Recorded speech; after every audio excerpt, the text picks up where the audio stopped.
Hello and welcome to the fifth episode of Talking's Not Dead. On today's episode, I have my friend Rexton on. So Rexton is a college student, currently in his, I believe, junior year, getting a degree in history. And he wanted to talk about the state of academia for non-STEM majors. So the situation is that a lot of people who go into non-STEM majors, they have to get higher degrees in order to find positions and jobs.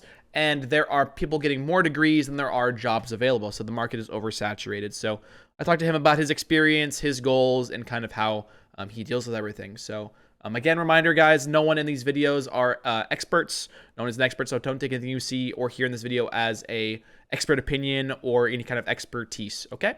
Let's go ahead and get into it. All right, Rexton, thanks for coming on. So your topic is, the arts and humanities in academia and the kind of the state of things. So my question first is, why did you choose this topic? Well, why did you want to talk about it? So I chose this topic because about a year ago, I decided that I wanted to switch away from a high school secondary education focus to higher ed, and so I started to follow up with my professors a lot about going to grad school, and almost all of them are like, "Don't, it's scary and bad." Oh wow! They're all. The big thing is you can spend 8 years, finally get your doctorate, and then there's no job for you. Oh. And so that it's just every sort of thing I've gone into after it is always telling me don't. And of course I'm going to anyways because it's what I want to do. Right.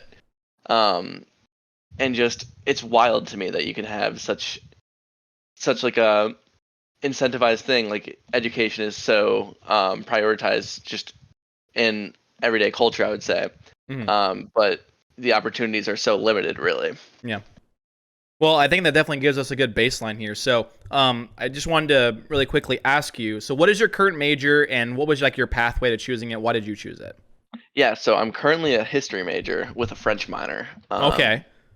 But my school offers a combined history and education degree. So it was kind of like a double major, but technically under one secondary history education. I see. Okay. I got off that about a year ago because I realized I wasn't really going into history for the teaching history. I was digging the history for the history. Okay. And that's an important distinction. Yes. And that really, I'm glad I got that figured out before it was I was like a senior and needed to make some changes, but right, be hard to switch that late. Yeah. But so I got kind of made that switch last year, and then talked to my professors about pursuing what's next and kind of the path I'm on now.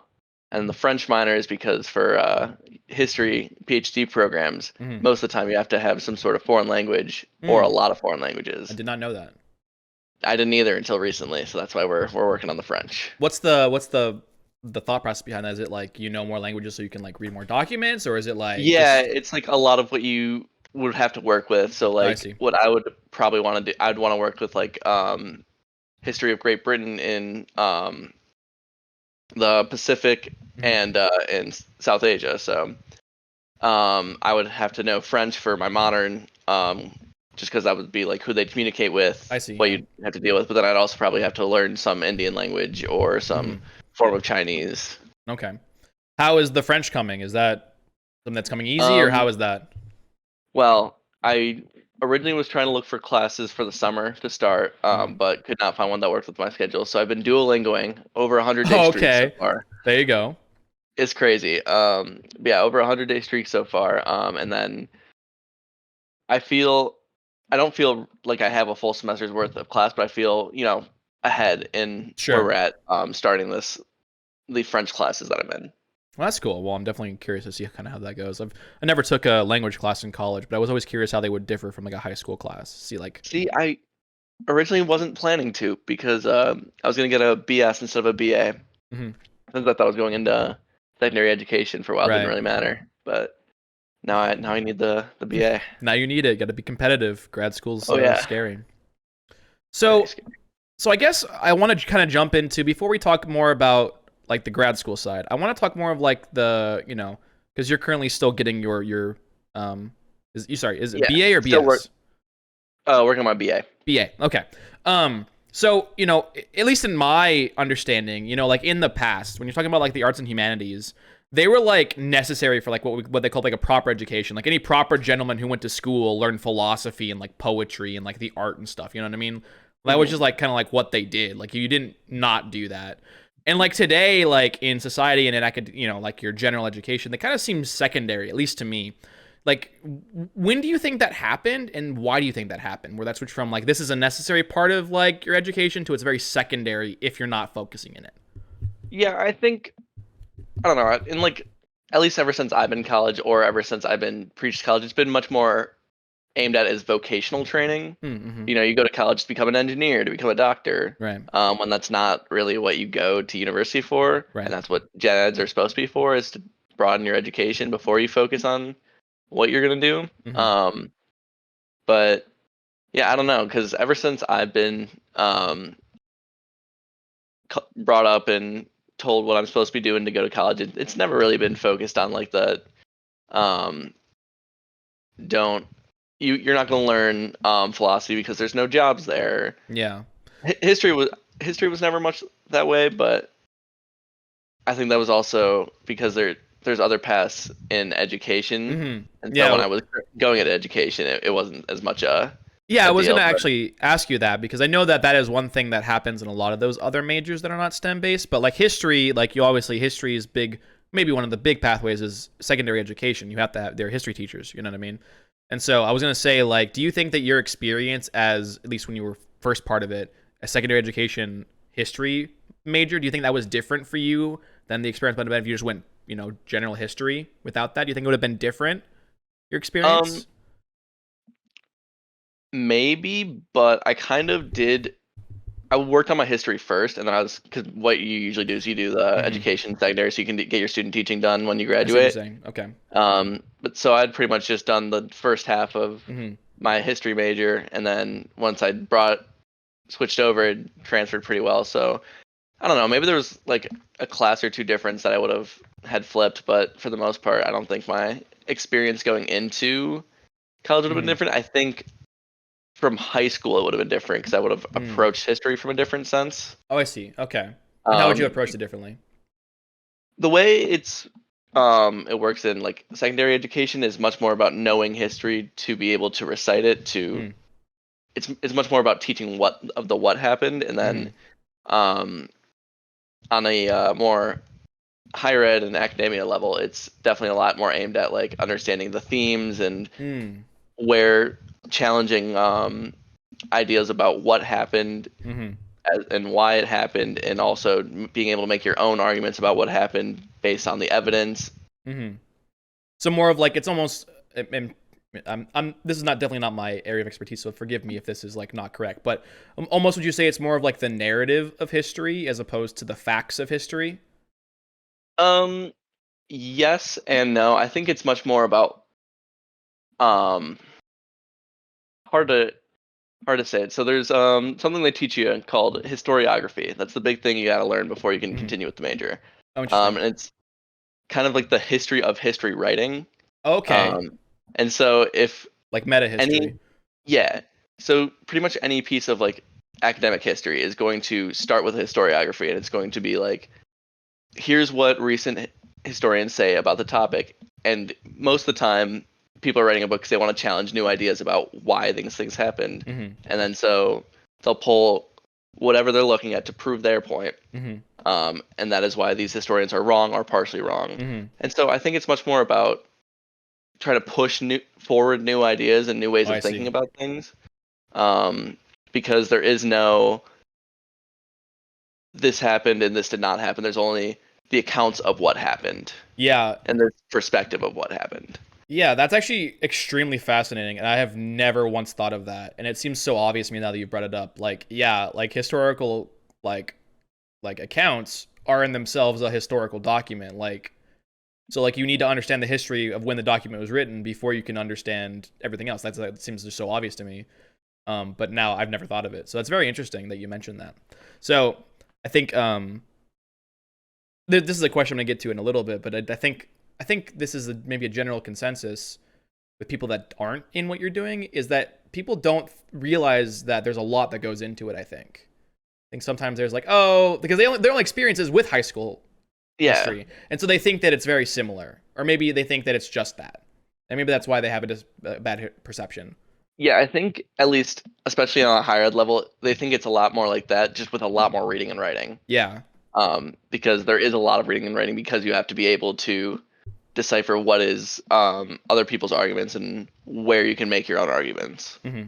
Um, but also, I mean, I haven't been around a ton of people who haven't been like at least partially invested in history, either Right. through their gen ed or whatnot, so they'll have at least gotten the lecture from their professor that it's not about the Right. timeline. Yeah.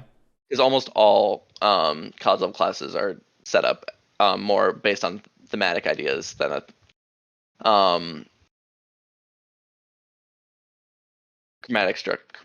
chronologic structure. Right, right, and which again is a big difference for how a lot of people probably think of history if they're not like, Right. and I think you can make a similar probably like case for the other humanities and arts in terms of like they have very little actual experience with it, and so what people are doing at higher education is foreign or unthinkable.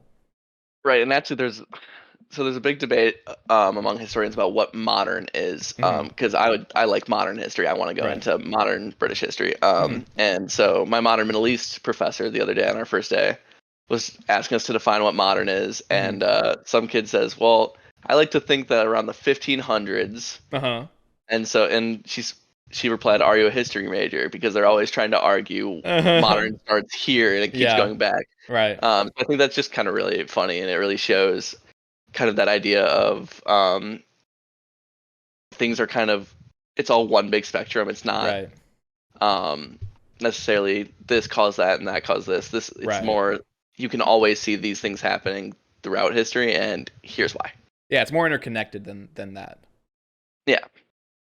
So to get back kind of to the state of academia, I assume you would agree from the fact that we're having this conversation that for the most part higher education, at least undergraduate college, and maybe society at large, they focus more on STEM education, and also I would say that there's a big focus nowadays for education for the purpose of money, or you put it a really good way, education for the purpose of vocation. What do you think? Do you think there are more positives or negatives associated with that mentality? And do you think that, and like, what would they be in your view? I mean, I guess it really depends on how you take it. Because if your goal is I want to get a good job and earn money, absolutely, you should be looking at your education as vocational training and doing your best going into it. Mm-hmm. Um, where I don't like it is when a university starts to take that I see. stance. Unless it's, of course, there's schools that are purposely meant for that and Right.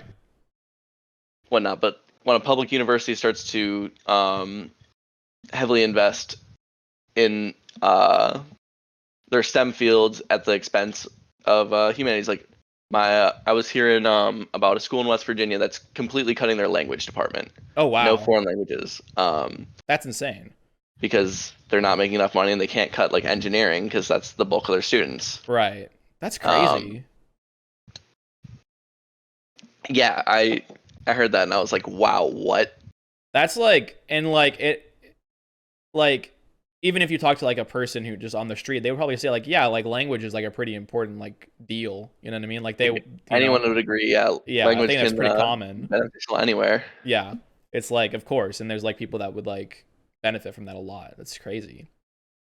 So, so if I understand correctly, you're more concerned when the university itself is taking that stance and like they're only vocational focused. Yeah, and obviously any school is going to have its programs that they want to focus Right. on and that they're known for. And more often than not, those are STEM programs, and I Right. understand that. But yeah, once it starts to become like that's all the college is, Mm-hmm. because that's even here where I go at Illinois State. It's viewed as like the place you want to go if you want to become a teacher. Mm-hmm. So it's the like gateway for teachers vocational training, but that's Right. not what the school is. Mm-hmm. Um, so yeah, I don't. Sorry, I kind of got distracted there and lost my train of thought. No, it's okay. Do you want me to repeat the question when we move on? Sure, repeat the question, see if I can jog my memory. 'Cause I Sure, yeah. had So something. yeah, so I know. I was just asking, so I think society and maybe the universities, just people in general, there's been more of a focus in the last, I don't know, 20 maybe more years of STEM education and education for the purpose of only money or the purpose of only vocation. And I was asking if you think that that has more negatives or more positives with that, shift in thinking and, what they might be. Yeah. Yeah, like I said, it's definitely up to the perspective. If it's I don't know, I definitely think negative overall for sure. Hmm. Because your education should be varied just so you can, have some general understanding of the world around you. Right. But I also understand the whole purpose of wanting to get training in your field before you get into the field. Right. Yeah. There's actually to kind of put it in a different way, more in what I know about. There's actually this problem in science nowadays, or you can view it as a problem, you cannot view it as a problem, but hyperspecialization is a thing that's happening more and more as we learn more and more, right? And so people even in colleges are now like spending less time doing a general education and more learning about their specific field. And so that's good because that means you are specialized in your one thing, but that means you're not very well rounded, if that makes sense. Yeah. And so I think we could say like more of a general thing is happening with universities. And I do agree. I think that it probably is maybe more negative than positive, but I mean, it really depends on what your goal is. Is your goal to have a more well-rounded society, or is your goal to, push specific fields further? Because you're probably pushing specific fields further, but your society at large is less well-rounded. So something else I was curious about. So I went to college. I was a STEM major for the entire time. I hung around a lot of STEM majors. Um, Many people who pursue STEM majors have a negative view of people who pursue non-STEM majors. They think that it's a joke. They're saying, "Why would you're not going to get a job? Why would you do that? You're not going to make any money. You're going to be poor." But there's lots of different things that can be said. Have you experienced this yourself? Oh my God, yeah. Yeah. Um, my grandparents obviously we're not the biggest fans Oh of hearing that no. I was going from a safe job where I would have been such a great coach Right. at the high schools to wanting to like go into a 5 to 8 year grad program where Right. the prospects of getting a job are not likely Right. afterwards. Um, but yeah, just like people around me too were it's like I'll hear there's not too many STEM majors at my school. I'll be Sure. honest because it's a more liberal arts focused school. But Totally fine. But like general people too. Yeah. yeah, but I'll hear like I've got some accounting buddies Hmm. who are like, oh, I gotta study so hard for this test, and I'm like, yeah, man, this paper it's like 10 pages long, it's killing me. And they're like, but you have like all semester to write it. Who cares? I'm like, yeah, but like And I there's a think that lot to go into it. Yeah, and I think that's the general attitude I've seen with a lot of people, which is really interesting. Is like, the arts, your humanities, your history, your philosophy, anything that falls under that category. Like, obviously, there's going to be less tests. I mean, they probably still have some tests, but there's a lot of writing, a lot of understanding, critical thinking that's involved. And like, I think It is most the no people, exams that really, yeah. yeah, it's weird. It's like, yeah, you're not getting tested. You're not like having to perform math calculations, and all of a sudden, it's not worthy pursuit. Yeah. It's My very. Oh, sorry, go for it. I was gonna say like any professor I've ever had has never wanted to have exams on on a history class because they don't care about the memorization. That's not the point. Um, except my favorite professor actually. Love that woman, but she threatened to give us quizzes once because she asked if anyone actually read after realizing no one read, and Oh. like only 3 kids raised their hands. Oh my god, that's crazy. Were you one of them? I was one of them. There you go. Nice. Good on you. Um yeah, that's interesting. Yeah, I would be really curious to see like, if I were to like pluck you and put you into like a general school to see if you would experience that more, cuz I really sadly think that you would, which is crazy because if you sit down and talk with most people, I think that they would probably come to the conclusion like, yeah, what you're doing is ultimately worthwhile. Um Which actually, I'm going to jump to this other question that I wasn't going to do till a little bit later, but I think this is a good time to actually ask him. So, do you think, and this is maybe a bit of a silly question, then I have a second question on top of this.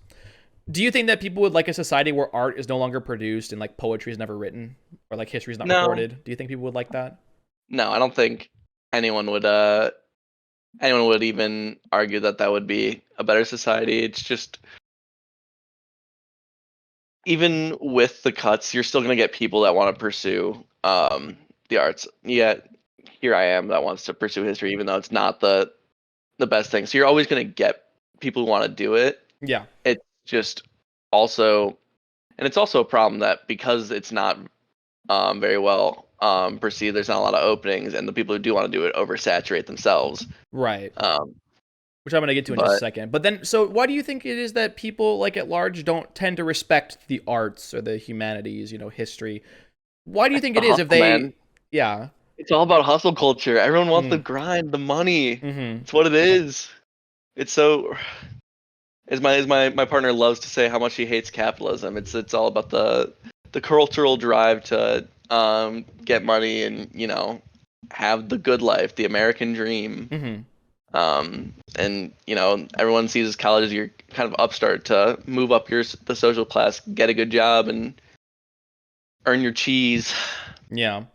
So you think like the incentive is going the other way. It's you want to earn money and you're not earning money as often in the other direction. Yeah, Interesting. It definitely makes a lot of sense to me, and that is unfortunate because I think like especially with the way that things are going, like there's definitely more room for people to live fulfilling lives without them doing a job that only produces money, if that makes sense. right. Like the classic joke is if you're a liberal arts major, you work in a coffee shop the rest of your life. Yeah. It's like the one I always see in like TV. Mm-hmm. Which is awful. Yeah. Um. So yeah, that's interesting.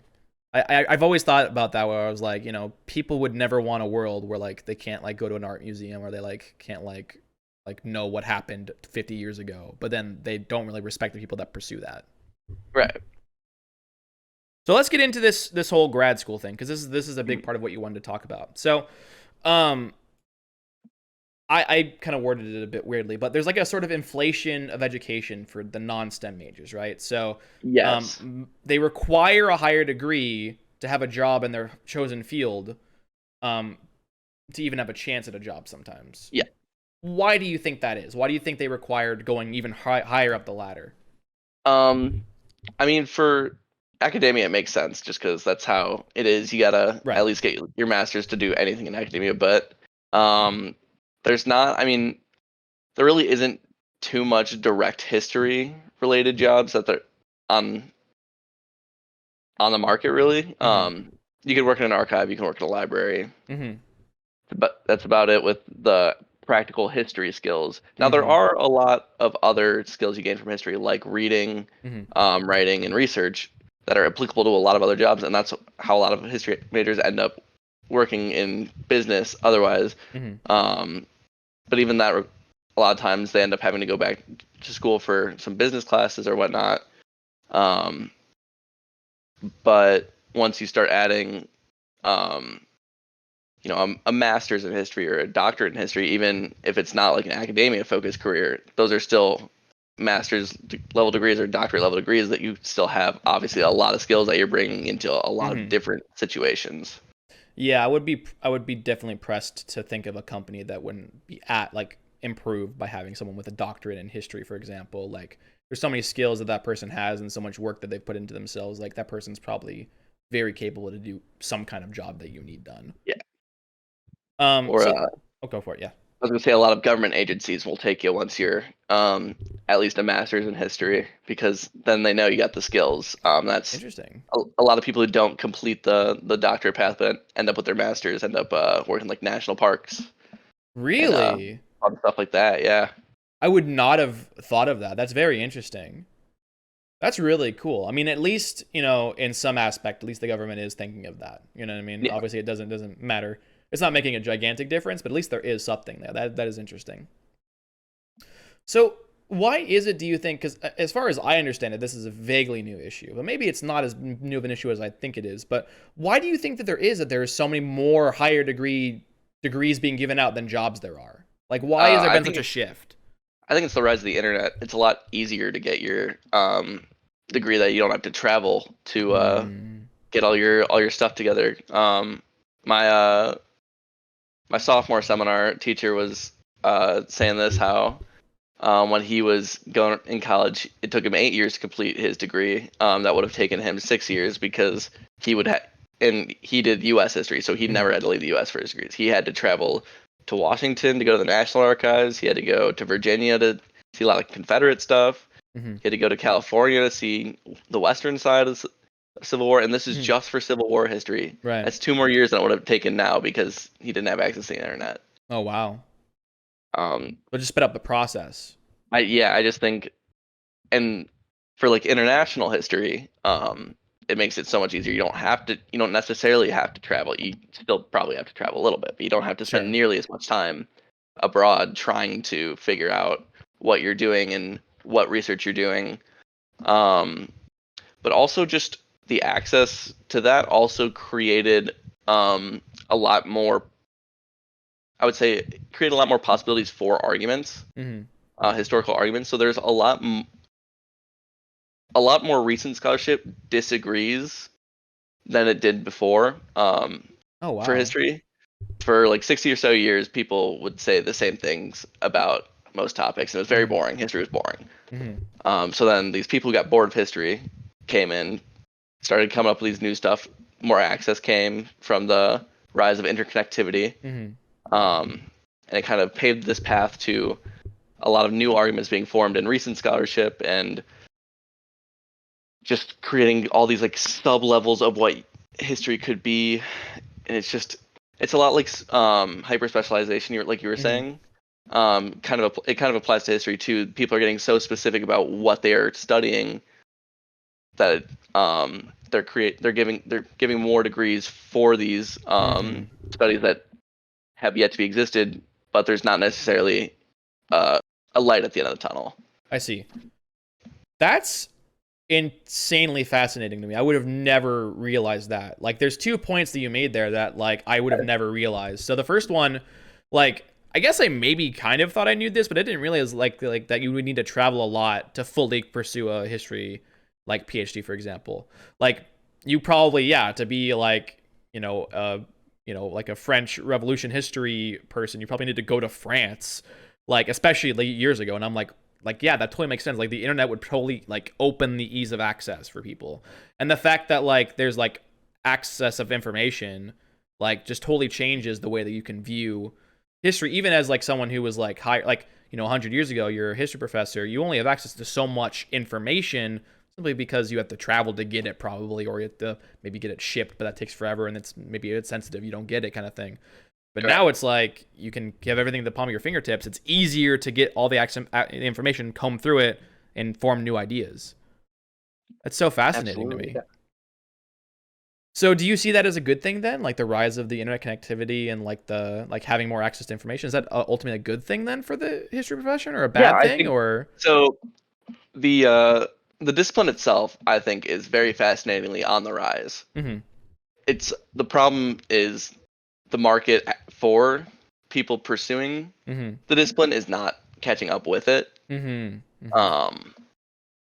So overall, I think the wanting this to give more opportunities for these new ideas is a positive. It just kind of sucks that there's no I see. that the market hasn't caught up with it and probably won't. Do you so I guess one more question on this kind of line of topic. So you say that the discipline as a whole is on the rise because of this interconnectivity, more access to information, and new dissenting ideas. Do you see the market kind of tanking as a necessary requirement for that to happen, or is that just something that has happened and could have been avoided? I don't know if it could have been avoided. It's okay, sorry, where were we? Yeah, so I asked you basically if you think, so right now you say that the discipline's on the rise, right? There's more dissenting opinions, more access to information. Do you think that the market kind of tanking is like a necessary part of that rise, or do you think that that tanking could have been avoided or maybe mitigated a little bit? Like I said, it definitely, I don't think could have been avoided. I also don't know if it's necessary because there's only so many positions that could exist per university, and that is the truth. I do think eventually it'll kind of stabilize and Mm-hmm. rise as universities get more funding either from a government level or just from more time, because that's oftentimes what needs to happen. Mm-hmm. Um, but yeah, I don't know if it could have been necessarily avoided. I think it just Mm-hmm. is what it is. That's fair. That's fair. So you're planning to pursue a higher degree I am. against the recommendations of your professors. Yes, What are some of and you, sorry? sorry, and a grad student who like cried to me saying, "Don't do it." Oh wow. Okay. So what are your biggest fears surrounding that, and ultimately why have you pushed through? My biggest fears surrounding it are spending a whole bunch of time working on it and not being able to finish. Mm-hmm. Is one of the biggest things that scares me. Um, the other one, the other ones are obviously the fear of no job at the end of the tunnel. Mm-hmm. That is a fear, but what pushes me through is, truthfully, a master's will get me something. Mm-hmm. I'll have a stable job, so at least if I, what keeps pushing me through really is as long as I'm trying to do what I really want to do, Mm-hmm. even if I don't make it, as long as I get at least halfway there, I've got something I can get out of it. Right.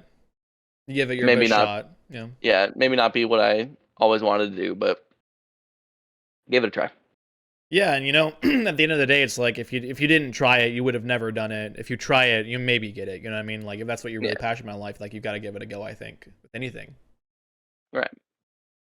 So I wish you all the luck in that. Personally, I Thank think you. I'm rooting for you. I hope that you are able to navigate the jungle that is academia and find somewhere that'll accept you. Me too. And one of the benefits that I joked with my AC when I was in RA last year Hmm. about is that I'd be the good trophy husband because I'd have a partner that's going to support me through grad school. There you go. Let them do the hard work while I sit back and read about British history or something. There you go. That's the play, I guess. Yeah. I just have a couple more questions I wanted to ask you now. Again, these are a little bit kind of bigger questions, but so I was actually wondering, we talked a little bit about the fact that there's only so many positions at a research university or like a Mhm. research or like a university that has positions for historians and other arts, the general umbrella there. Can you think of any, like, say someone just got their bachelor's degree, can you think of any jobs that don't currently exist in society that maybe could be created or like pushed more for people like that to There's make it more definitely a lot more useless? public history that could happen. Oral history is a big thing that's not pushed. There's a lot of stories you can get from people. Mm-hmm. Just like a job I work on now is an oral history project for our library where I just interview people who were in some way associated with our university, whether Mm-hmm. they were alumni or professor, whatever, Oh, and interesting. are part of some marginalized group Mm-hmm. from that aren't like white straight male. Mm-hmm. Yeah. Um, and so I'm getting these stories and like I'm getting like people from like the same time who have completely different opinions on what the culture was like. Oh wow. Um, and so I think there's a lot more that can be done in trying to paint the public history narrative, Oh wow, interesting. because that isn't really an angle that's thought of much in Mm-hmm. society.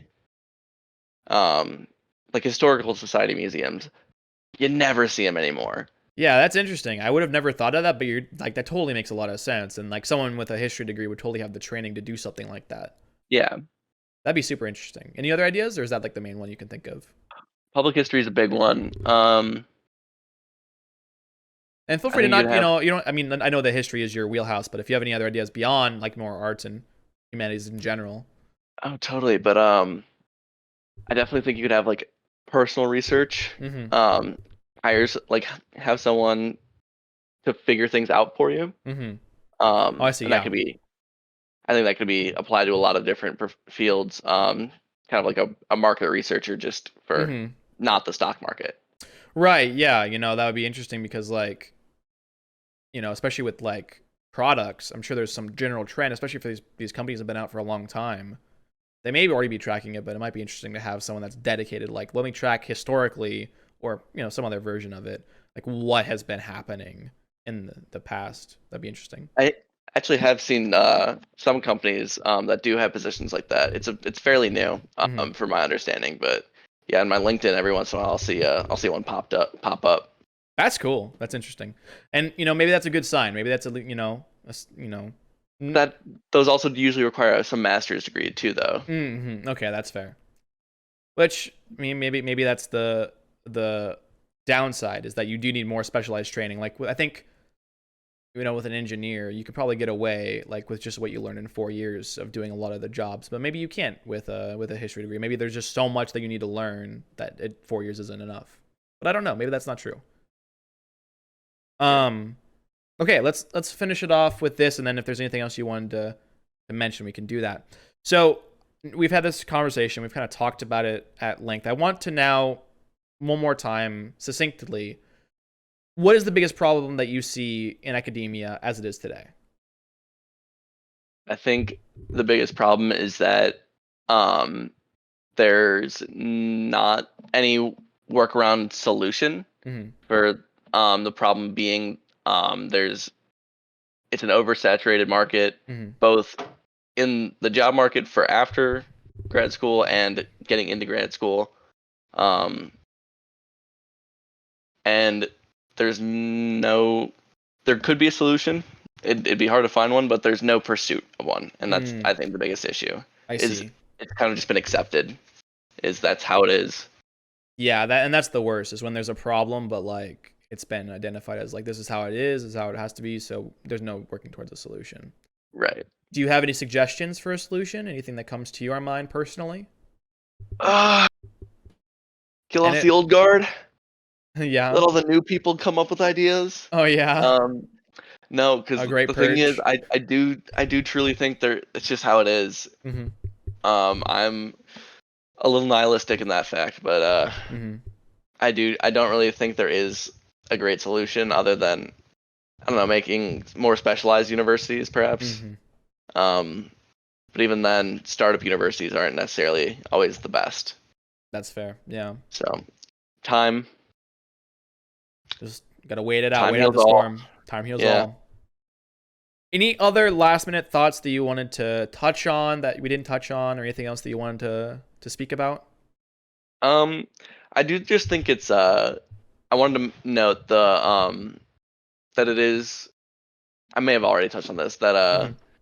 it is seen like as such a like formula of like more school equals more opportunity. Mm-hmm. And I just think it's for the non-STEM paths, it's crazy to see how that's not necessarily the case. Mm-hmm. And sometimes even getting the more specialized degrees can limit you even more Oh, to interesting. those things.